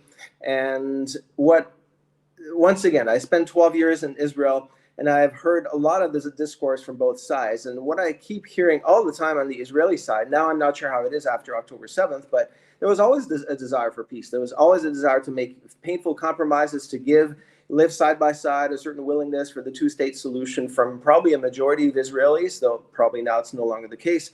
And this is not something that I've heard a whole lot from the Palestinian side. This constant, on the one hand, victimization, and on the other hand, a refusal to take responsibility for the culture of incitement and hatred that is absolutely undeniable in Palestinian culture. And many Palestinians actually come out and have the courage to denounce this and to say that actually we are better off under an Israeli in an Israeli state than under the PLO or the PA or a culture. You've thrown at me a couple of Islamophobic slurs, and that's a nice way to deflect the problem of the question of Islam and the many verses in the Quran and the Hadith that call for a holy war against Jews and Christians. And unfortunately, this is what is in many ways fueling this conflict. And so was there an unfortunate exchange of lands and populations, especially in the 48 wars and in the 48 war? And following that, yes, there were, and it's tragic, but I think the Palestinians would come much further in achieving their goals of finding their own peace and place in the Middle East if they would be more truthful about the narrative of the Middle East, and especially taking responsibilities for their own place in perpetrating terror. All right, we're out of time on that one. Thank y'all both for your closing statements. Now let's move over to the last debate here, which is going to be 30 minutes allotted to: is Israel committing genocide in the Israel-Hamas war? Daniel, you're going to begin with your opening statements, which will be 5 minutes. I'm going to change the timer right now, and I am ready to go, so you just let me know. Yeah, go ahead. Okay. We keep lobbing these like statements at the end of the closing remarks. I'm like, I need to respond to what he just said, but I don't want to take away a lot from this topic. Again, using that racist language of culture of war and hatred, Andre, I just hope maybe after this conversation you would like look into your heart and think about how this language is very problematic. The question of Islam, yeah, of course, there's fundamentalist interpretations of Islam that are problematic, just like there are fundamental interpretations of the Hebrew Bible that are super problematic. Do you want me to quote Amalek, how it was used? Do you want me to tell you what the rabbis in Israel teach about Palestinians, Arabs, and Muslims and Christians, or what they teach about Christians? You want to tell me about a culture of hate where the majority of Israelis are right-wing and are filled with hatred teachings from the Talmud? Let's talk about fundamentalist and radical Islamic ideology, but let's talk about radical fundamentalist Jewish ideology in the form of religious Zionism. The Palestinians being victims, it's like there's no bigger victim today than the Jewish people. They're the perpetual victims. They have always been victims for 2,000 years, and they keep dominating the Palestinians for 76 years, and they're still quoting the Holocaust to us. Who is the perpetual victim here? But we'll talk about facts on the ground, and oppression and dispossession and settlements and harassments and abuse of the Palestinians and the killing of women and children. And that's not victimhood. What is this? Speaking of which, let's talk about Gaza. Obviously, the response to the question, is Israel committing genocide in the Israel-Hamas war, is, of course, it's a genocide. If you don't believe me, just like Andre did not read the reports about apartheid, go read the report by South Africa. It's very compelling. It's 80 pages. Just to be sure here about the language, 84 pages. If Andre, you want to dispute this, go dispute this argument. If any listener here does not agree with what I'm saying, go read the report by South Africa and then come and argue this with me. I think the evidence for Israeli genocidal rhetoric, intent, and conduct in Gaza is very clear. Is very clear. And I don't know how we can ignore the facts on the ground, the statements made by the Minister of Defense or by ministers from the government or by Netanyahu quoting Amalek, a people group that was ethnically cleansed, where they bashed the heads of children and they killed women and elderly and animals. And you want to tell me this is not genocidal? When you see, do you see TikTok or Instagram? Do you want to show you the videos from your average Israeli that is talking about making Gaza into a parking lot or killing every Palestinian, or statements that are so common in Israel right now? The only innocents in Gaza are the hostages. You want to tell me this is not genocidal? This is not racist and bigoted? But no. We talk only about the culture of violence and hatred in the Palestinians. But anyway, the conduct of Israel is clearly genocidal. And we see this from the complete destruction of life in Gaza, right? So far, the numbers are 38,000 Palestinians, the majority of whom, as is attested by Save the Children, by the UN, by every reputable source, except, of course, Israel, the belligerent, is women and children. That's not even true. These numbers are not really accurate. The numbers are much higher. Just yesterday or 2 days ago, the Time came out with a report saying there are 20,000 Palestinian children. 20,000 Palestinian children are reported missing. We have thousands of people who are under the rubble. So talking about the numbers, and I'm sure Andrew is going to use this argument, well, this is not enough to be a genocide. The numbers are much higher than we think that they are. Also, to respond to that, to anticipate that silly argument from the Israel apologists, the numbers are insignificant here. We're not talking about, is this qualify as a genocide? One person killed is one image of God is snuffed out of this life. But I can give you examples in the cross-examination of many massacres, many genocides committed throughout history, many that have low numbers, much lower than the numbers of the Israeli genocide in Gaza. So if Andre, that's the argument you're going to use, I think there's a response that is ready for you.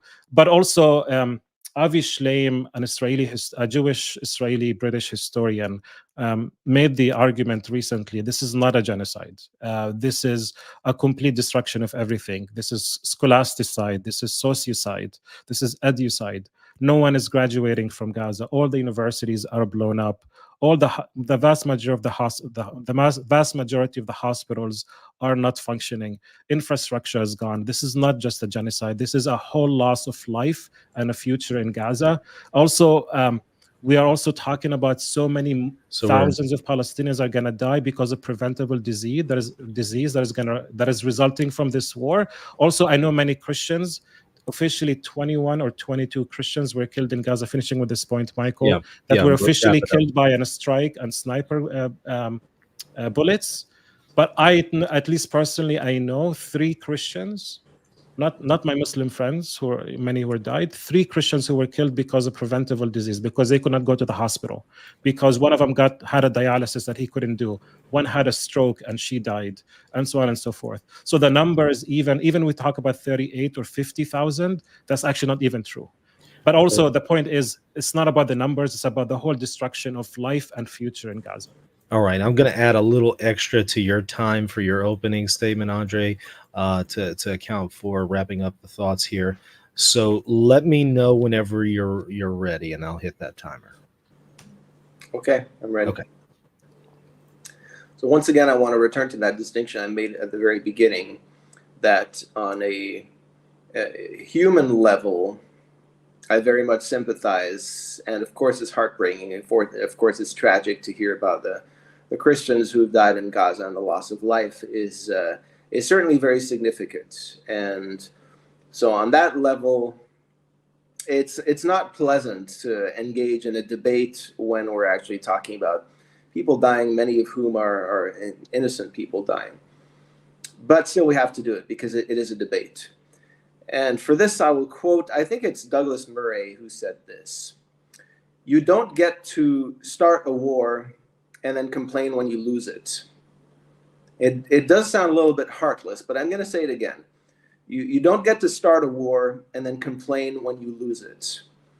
That's unfortunately the law of warfare since the dawn of time. And war is a horrible thing. And I am absolutely not for war. And if there would be a way of stopping that war today with a just solution, of course I would be for it.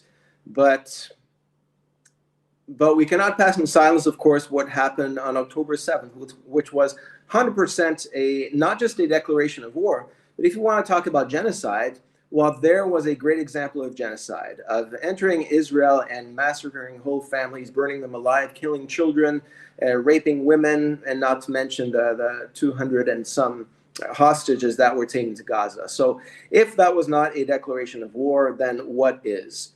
Now, of course, Israel is superior militarily. Their goal is, of course, to deliver the hostages and to annihilate Hamas. We have to remember that also October 7th was not an event in isolation. Obviously, I'm making here the case that Israel is not committing a genocide in Gaza. Israel left Gaza in 2005, and that's also passed over very conveniently in complete silence from Daniel on this question. And so the whole question, of course, one of the major Palestinian complaints is the Israeli occupation. Well, Israel ended their occupation of Gaza in 2005, pulling out unilaterally, not making any requests of the Palestinians, with the hope that maybe if we just leave them on their own, they would be able to develop their economy and go back to more harmonious relationships with their neighbors. And we know how the story goes. Immediately within a year or so, Hamas took power. In fact, they were elected into power. We have this brutal civil war between Hamas and Fatah. And since then, all the money, the millions and billions of euros and dollars sent to Gaza were invested in building these terror tunnels and getting rockets from Iran And so again and again and again, since 2005, we're going on 20 years now, we've had these constant attacks against civilian centers in southern Israel by these Hamas rockets. So you might say that Israel is oppressing Gaza, but you cannot forget the context that this has been every single time in response to these indiscriminate attacks from Hamas onto Israeli civilian populations. Now, that would be the definition of genocide, to indiscriminately attack civilians for the purpose of killing them. And over again, Israel has tried to avoid civilian casualties. It's probably not doing so great right now in this current war, by dropping leaflets, even making phone calls, sending text messages to civilians to try to avoid civilian casualties and go after the terrorists.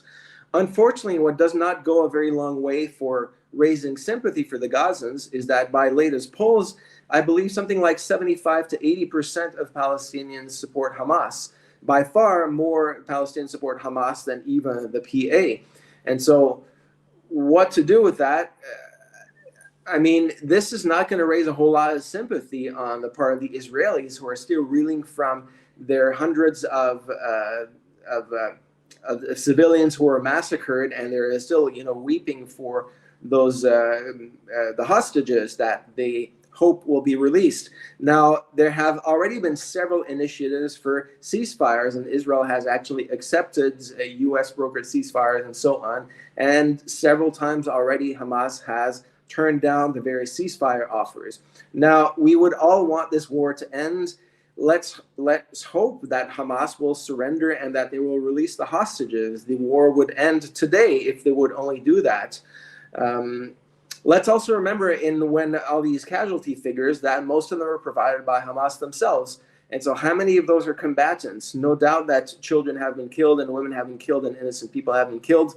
And once again, I'm not justifying it, but it doesn't help to evoke sympathy when you see these pictures of Palestinian civilians on October 7th cheering the bodies of Israelis being dragged in the streets, or the women in trucks, and the complete jubilation among the Palestinian civilian population at seeing these barbarous acts committed against Israel. So it's an ugly war. Can we say that during World War II, the British responded to the Germans with disproportionate force? Well, no. In a war, you do what you have to do to win. And so it is a terrible reality. I grieve as well for the loss of life on the Palestinian side, but it is not a genocide. I mean, this is what wars do, especially a war that was started in such a savage, inhuman, and brutal way by Hamas, unfortunately cheered on by most of the Palestinian population. So it is completely preposterous to call this a genocide. All right, we are out of time on the opening statements. Now we're going to do a cross-examination period. Daniel, you're going to cross-examine André for 8 minutes. Let me adjust the timer here. I'm ready to roll. You just let me know. Let's do it. Yep. Okay. So much there. André, I mean, obviously we disagree a lot, but I appreciate your emphasizing the humanity of the Palestinians. Well, not the Palestinians, the Christian Palestinians. No, all Palestinians. No, I'll come to that. You were very explicit in emphasizing the death of the Christian Palestinians and not the Muslims. You said that it is significant that Christians were killed in Gaza. You excluded Muslims. So it's not significant for you, it seems, maybe, that Muslims are dying. Or is that right? Is that No, it's also significant, but okay. I said I think I meant especially Christians, but especially. No, every loss of life is why especially Christians and not Muslims? Because we're bound to them with our faith, and we're people of the same faith, and so we have more in common. We're brothers and sisters in Christ. So if you're not, then it's not significant to you. It's again significant, but there's a certain special. But there's like a level of charity you have, right? Because you care more about Palestinian Christians. And well, it's like someone Muslims. of your family. You see someone in your family, you're going to be more upset if someone of your family gets killed over someone who's from some other country or nationality. It's just natural. You said a lot of negative things about Muslims. What do you think about like Muslims in Gaza? You made some sweeping statements that are super problematic, but do you think that Muslims in Gaza are all like are not victimless here? And putting aside Hamas and the militia groups, like the average Muslim in Gaza, do you see them as equally human? It's hard to talk in sweeping statements, Daniel. Oh, is it? Okay. Muslims. I mean, that's what we do by nature in a debate. I mean, you've done that too. You've thrown a bunch of slurs that were pretty generalized, like sweeping statements. So, to be fair, Like but what? that's what happens in debates. Okay, But keep going. I want to hear from what you think okay. about Muslims. Yeah. So yeah, I mean, I've known many Muslims, and I know there are many good Muslims, but I know there's a huge problem in Islamic jihadist theology. Now, you made some kind of equivalency between Jewish fundamentalism and Islamic fundamentalism, but I have never heard of any Jew who goes around saying we're going to be like Joshua and we're going to kind of annihilate. What? Okay, maybe you should read the Talmud and listen to the rabbis in Israel. Maybe that's your mistake. Then. Well, But I anyway, mean, the fact is, Daniel, there's no jihadist theology in Judaism. Yes, there is. Yes, there is. Not. Yes, there is. It's called Not Zionism. of conquering the world. It's called Zionism. What? Oh my gosh. Zionism is not. Come on, Andre, you're better than this. Do not make these sweeping statements, man. That's the constant slur that you make. That is absolutely not fair. You So have some bad. leftist Zionism means to have an attachment, to believe that the Jews have an attachment to the land of Israel. It does not mean there's no connection. And so fundamentalist Muslims, and so fundamentalist Muslims. Well, no, fundamentalist Muslims, the Quran and the Hadith are full of verses of violence that are not just contextualized like the book of Joshua, but that call for holy war against the infidels. Okay, so you contextualize Joshua and the Talmud, but you don't contextualize the Quran. Okay, I don't. That's what Joshua does. Even in later Jewish theology. Jewish theology is not expansionist and does not call for the whole subjugation of the entire world under Judaism. That's anti-Semitic nonsense. I mean, you hear Israelis saying that we're gonna take over the Euphrates eventually. This is worthy of protocols of the elders of Zion. No. This is stuff I saw on Instagram the other day of like Israeli rabbi talking about this war of Gaza to be the beginning of the Jewish conquest of the whole land. Anyway, this is I'm tokenizing one person. I'm not saying it applies to everyone. Right, so that's you can fair. find some anecdotes. So I'm saying it exists on both ideologies. We can talk about Christians and their like racism and colonial ideologies. You quoted Douglas Murray. You don't get to start a war and then complain when you lose it. So and you said this is a heartless quote. My question to you, from a Christian to another, why would you quote a heartless statement? Well, I mean, it's a harsh reality because I basically agree with it. Like, I think there are laws of wars. I think there are laws of war. I think Israel, by and large, abides by the laws of war. I'm not saying everything Israel does is okay. And I don't know all the details. I'm not there on the ground in Gaza. Okay, I get it. But because you're a Zionist. You're a Zionist, you assume that's the case. But again, I'm surprised you would quote a heartless statement. But anyway, it's like... Well, no, it's a harsh statement. It's like, why would you quote Douglas Murray? Why would you agree? Why, as a Christian Catholic, would you agree with Douglas Murray's heartless statement? It's very odd to me. But anyway, you don't get to start the war. Because it's true. You don't get to start a war and then complain when you lose it. Palestinians started the war. But it's not... It was not just Hamas. It was with the widespread support of Palestinians. Here I'm coming. You know that. Here I'm coming. Yeah, that's terrible.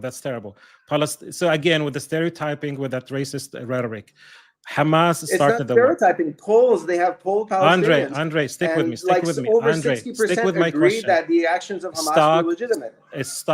Stick with my question. Hamas started the war, not all the Palestinians. When you extend from Hamas one section of the population to everyone else, this is what racism is. You don't get to start the war. No, I'm not going to let that slide. I'll give you the chance. Let me just finish my question. I'll give you this chance. I'm not going to let you say falsehood. Polls stating that 60 to 70, if not 80% of Palestinians supported what Hamas did. Who started the war, Andre? Who started the war? Hamas. Okay, thank you. With the widespread support of the Palestinians. Okay. But you don't get to start the war. Hamas started the war and then complain when you lose it.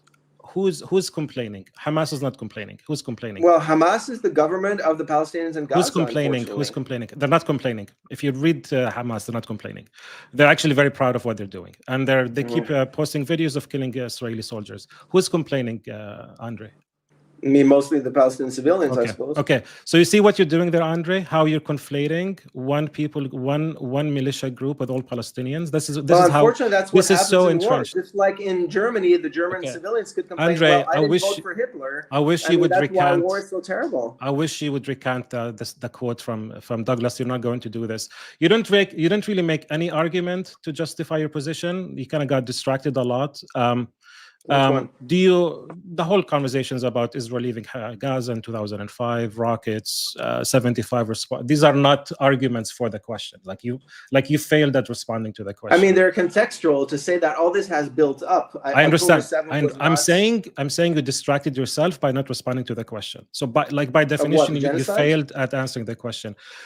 Last statement you made, because we only have a minute. It doesn't provoke sympathy towards the Palestinians. This is another heartless statement, but this is yours, not Douglas Mary's. Doesn't help provoke sympathy because Palestinians were cheering for what happened on October 7th. Yeah. Do you stand by that statement, that you don't feel sympathy for the children and women because some were cheering? No, I do feel sympathy for them. The children don't know what's going on. Of course I do. Okay, so you take that back? So you think that was a poorly worded statement? No, I don't take it back, because when you see pictures and when you know that the Palestinian population were actually supporting what Hamas did, I mean, there's a certain solidarity between the people and their government. Okay, so just because 10 minutes. So question, is your sympathy predicated on the behavior of others, or is your Christian charity is like towards people anyway, no matter what they do? Yes or no? Once again, there's a Christian charity for all people, no matter what they do. But there's also the responsibility for the actions of the people, which is tragic. So you said you don't. But Israel can't just let this pass. So who don't you have? I'll ask you cross-examination, but go ahead. Yeah. So I mean, you can finish the question, and then Andre, you'll respond, but we'll do it pretty quickly. And it's fine. I think we're gonna have the same conversation. So go ahead, it's fine. Okay, whenever you're ready, Andre, I think yes, you're going to be cross-examining Daniel with 8 minutes. Let me know when you're ready. Okay, this may be a tough one, Daniel, because you have to think a bit about the box. But let's say you're Israel, you're the Israeli government on October 7th. This happened. What do? The massacre happened. The hostages. You're the Israeli government. What do you do? Okay, that's a good. I heard it before. If I was Israel, do you say like I'm a Jewish Zionist Israeli, or I'm a Palestinian or a Christian person who's leading? Like, who am I?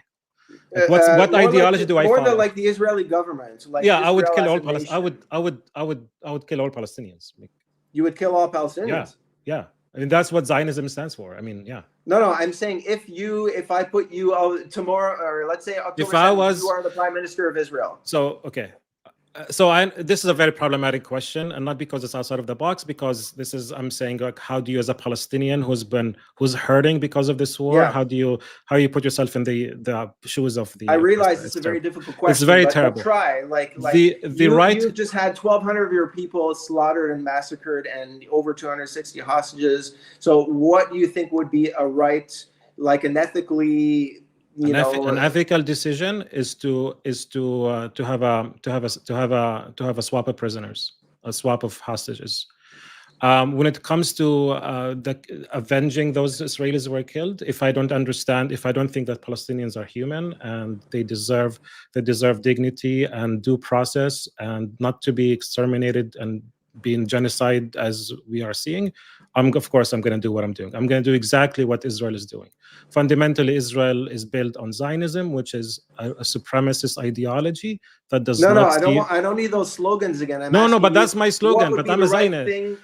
If you were prime minister, like, what would be especially if I was Netanyahu, who doesn't want to leave the office because I would go to jail, I'm going to perpetuate this war and kill as many Palestinians as I can, making sure that America. What would be the right thing to do if you would have the chance to do a righteous and ethical response to October 7th? The righteous thing is to end the occupation and to swap hostages. It's obvious to me. If you want to do righteous, meaning what? If you want to use the language of righteous, in Gaza in 2005, or what do you mean by ending the occupation? The occupation is not over in Gaza. What are you talking about? I know you said that, but if you want to ask me about it, I can answer that question. But I would end the occupation and give justice to the Palestinians. Before that, I would make sure that I'm not killing my own people in Gaza and I'm swapping prisoners. and then So you- pursue justice. And that's what righteousness literally is to pursue justice. What is And you happening think that in there Gaza would be is not- peace after that if Israel would withdraw? Okay, you're saying Israel should just do nothing, or basically after the massacre of 1,200 civilians, I'm and saying then just that end the occupation. And that, if Israel has been oppressing Palestinians for 76 years, if Israel has been funding Hamas, helped found Hamas in the 80s, and Netanyahu boasts about funding Hamas, while oppressing the Palestinians and killing Palestinians systematically for the last 76 years, this stuff was inevitable. I didn't ask you for your Palestinians- revisionist view of history. I asked you once again What? what you should do.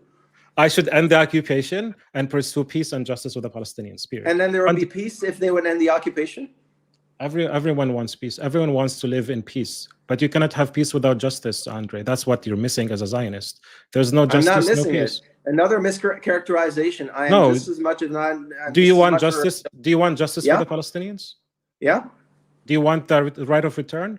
Do you want the end of the No. settlements? That's Okay. not Well, justice. Okay, that's not justice. Okay, exactly. So you don't want justice for the Palestinians. Do you want the occupation to end in the West Bank? It would be nice if it would be possible. Do you want it? No. Do you want it to end? Not under the current Okay, circumstances. okay. You don't want unfortunately. justice. You don't want justice. Okay. Next No, speaker. no. That's not what I said. You don't want justice. No, you're just No. following propaganda. You don't want Listen, justice. I'm the one doing the cross-examination. Yes, I do Okay, want sorry. justice. You're right. I do want justice, but the problem is the culture of incitement that you refuse to acknowledge, Again, that you keep throwing again. back at me as racist or whatever. There is enough evidence of that. I mean, every time Israel has made concessions, I gave you the example of Gaza a few minutes ago, that Israel ended their occupation of Gaza, and what happened? It just ended with the terror tunnels, with the rockets, with Iran supplying Is there a Gaza. question? So, yes, it is a question, because What is let's it? say that Israel withdraws, completely ends the occupation, comes out of the West Bank, just as they did from Gaza. Do you? Yeah, What do you think is going to happen? Is it really going to be peace, or is it going to be another opportunity Yeah, for sure. If have you been Well, seeing? why didn't it work in Gaza? Because Gaza has been under a brutal blockade for the last 17, 16 years. Because Israel controls everything And they were outside of providing Gaza. fuel and electricity, and there was a free flowing of Okay, supplies. exactly. But But that's what occupation is. You provide these things, right? And you can cut them off, as happened in Gaza. You keep a blockade on Gaza, controlling the infrastructure, controlling the air and the land and the sea. This is occupation. The only thing that is different why is do you that think rather they than did that? having, let me just finish that question.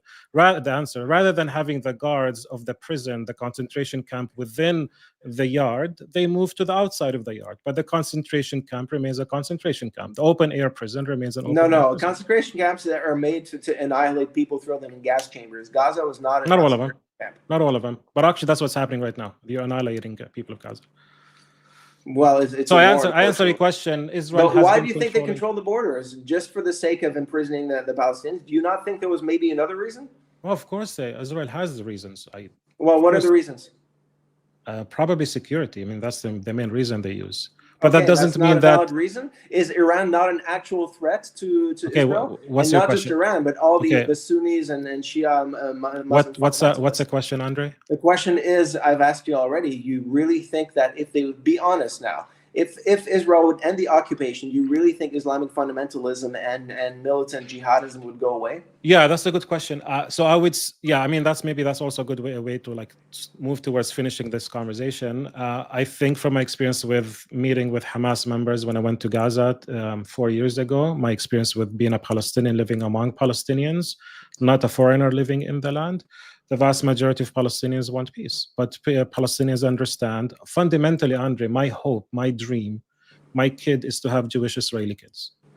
Jewish Israeli friends, sorry. Like that's my hope, and that's the hope of many. If you talk with Palestinians today, they said we want a one-state solution where we can live next to each other.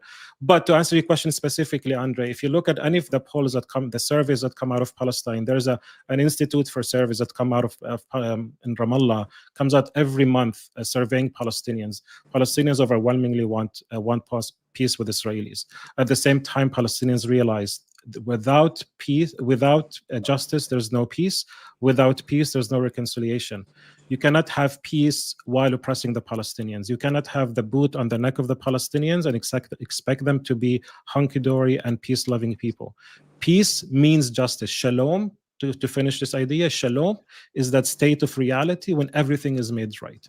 The reality on the ground is of oppression, of military occupation and oppression against the Palestinians, of discrimination against the Palestinians from the river to the sea. Once you really that think is, Jews that just because they enjoy oppressing Palestinians? I don't think I think most of them are oblivious to what's happening. But I'm saying, you think so? Becoming hardline is a result of oppression. You're not going to become violent because you are violent, because a culture of violence. You become violent because you're being oppressed. You become hardline and fundamentalist because of your trauma and finding resort in fundamentalist, extremist, exclusionary language. But why do we become hardline? Is because of oppression. And oppression, Palestinians, just like any people group in the world, would want to live in peace with their neighbors, just like anyone else around the world. But if you keep maintaining that anti-Palestinian racist ideology, culture of hatred and violence, every time you say never racist, you undermine your case, because I'm not at all racist.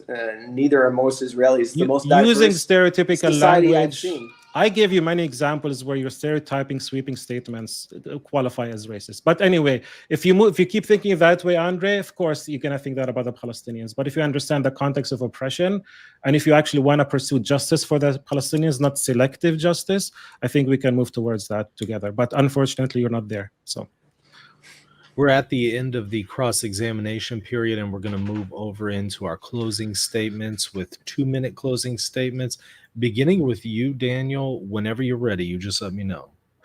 Right, yeah. Andre, thank you for the, how to describe this, feisty, fiery, perhaps, conversation. I hope our positions are made clear. If I'm going to be technical with this debate, even though I know the audience of this channel tend to be more conservative, even if you are on the Zionist side, I get it.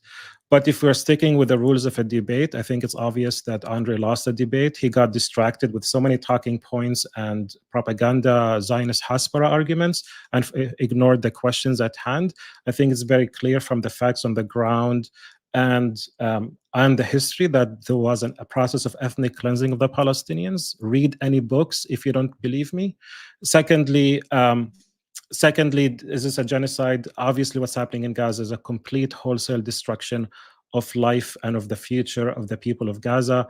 Literally, what the government and what the soldiers in Gaza are saying, and what the average Israeli is saying, that they want to exterminate, they want to make it into a parking lot. That's what's happening.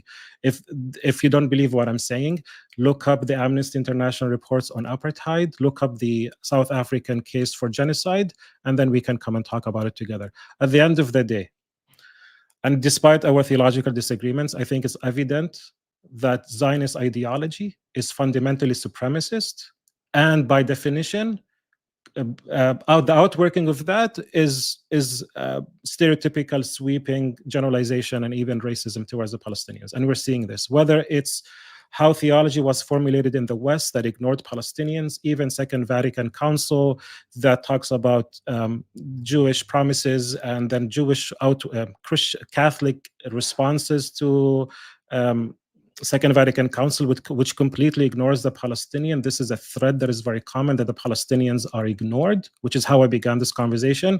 And it still works itself out with the dehumanization, phrases like culture of hatred and violence. Hopefully we can move away from this, asserting the humanity of all people, the dignity and worth of every person, and to pursue justice and peace for both Israelis and for the Palestinians. All right. Thank you for the closing. I'll add just a little bit to your time as well, Andre. So if you are ready, let me know and I'll hit the timer. Yeah, good. Like I said, I've had the privilege, and it was a real gift that I was able to live in Israel for 12 years. And there I went there not really knowing what to expect. And I encountered the most diverse and most fascinating society I've ever seen. A society, I studied at the Hebrew University for 7 years. And the classrooms, there were some religious Jews and secular Jews and Arabs and Muslims and Christians and people of all colors. And so honestly, the Israeli society is probably the least racist society I've seen in my life. And so to keep hearing these arguments of colonialism and racism are honestly utterly ridiculous. And I also wish for peace. I think we do have that in common, that we wish for peace and justice. Clearly, we come from very different points of view. I've also had conversation with Palestinians, and what I have seen again and again is a refusal on the side of the Palestinians to take responsibility for their part in perpetuating the conflict. And even if we say, okay, both sides bear some responsibility in perpetuating the conflict, which I'm happy to concede, I have almost never heard a sincere and really heartfelt acknowledgement on the Palestinian side. On the Israeli side, all the time, there's a lot of self-criticism on the Israeli side. The left in Israel is very self-critical. Many speak also against, even Israelis speak of the occupation. Some Israelis do. And so a lot of diversity, a lot of points of view on the Israeli side, and really desire even to make painful concessions so that they can live side by side with the Palestinians, if not together. I have not heard a whole lot of that coming from the Palestinian side. I have not heard a whole lot of taking responsibility for violence and terrorism. And as we have heard, unfortunately, in this debate today, every time I'm thrown slurs of racism or of whatever names you have called on the culture of violence. Once again, you can see that it's well documented of Palestinian children being taught to hate Jews and to stab Jews and go to memory, for example, Middle Eastern Media Research Institute or Palestinian Media Watch. You see tons of that, and it is not something that is prevalent in Israeli society. You may have some, but that's looked down upon. And so, once again, I hope that we do find peace. I do hope that Palestinians and Israelis can live together, but this has to be rooted in truth and not just in rewriting of narratives, and also in the truth of Scripture that points to the people of Israel having a special purpose in God's plan. And let us hope that they will also come to salvation. All right. Thank you. Thank y'all both so much for all three of these debates. Very, very helpful. Like I said, totally willing to do more in the future if y'all want to do that. Willing to host them. I know we could only scratch the surface barely. Oh yeah, all three of sure. these. So believe me, I get we could do more, and I'm certainly willing to. I want to give both of y'all a chance to plug your own material. Daniel, where can people go to find out more about you and your position? I don't do this much. This is something that is just emergent because of the catastrophe that is in Gaza. My research is in Islam and Christianity. My website is danielbannoura.com. I also have a podcast. It's called Across the Divide. Check it out. It's a Palestinian American podcast where we host conversations that center justice and peace in Palestine and Israel, bringing in diverse voices, Jewish, Christian, Muslim, and otherwise, to talk about peace, grounded in Christian theology and practice. We're actually launching now a series on the Palestinian conference, Christ at the Checkpoint. So check it out. But yeah, I'm not going to plug myself that much, besides also just encourage everyone to spend the time in educating yourselves, hearing to Palestinians, reading books about this issue. This is a very obviously touchy issue and very complicated. So just my urge to everyone is just spend the time listening, engaging, reading, and hopefully we can come to a same place of joining together in our pursuit for truth and justice and peace. And André, where can people go to find out more about you and your position? Yeah, I mean, I'm engaged in a number of activities, but pertaining to this particular subject, as I said, CatholicsForIsrael.com, CatholicsForIsrael.com. And once again, the idea of being for Israel does not mean that we are against Palestinians. We are for reconciliation, but it has to be one that is based in truth and in fair recognition of responsibility on both sides. And I've had both of these gentlemen on the show and interviewed them. So I'm going to put links to those in the show notes. Y'all go and watch that for much more, and hopefully more to come.